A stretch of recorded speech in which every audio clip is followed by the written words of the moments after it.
Welcome to Man Does Tech, where I solve the problems you didn't even know you had.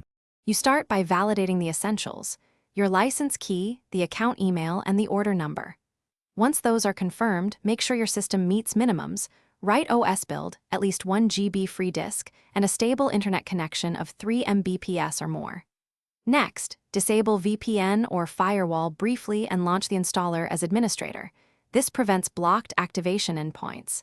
If you see a specific error code, note it. Then move directly to re-entering your key and forcing an online activation. Once online activation fails, collect evidence.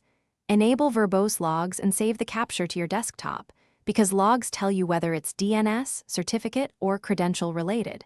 Then clear cached credentials, sign out, remove stored tokens, and restart the app to force a fresh handshake. If servers still reject you, switch to command line activation or generate an offline activation request file, since those methods bypass GUI timeouts. Make sure to document any new error codes. They guide the final fix. To finish, reapply the remedial step that matched your error. Re-enter the key precisely, accept the EULA, and complete the activation flow. Once done, verify the license status in the vendor account portal and sync the license to the device so the product registers correctly.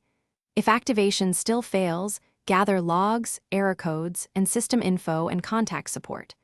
One key tip: when you contact support, include the exact timestamp log excerpt. This speeds diagnosis and avoids repeat troubleshooting. Thanks for watching. If you found this helpful, don't forget to like and subscribe.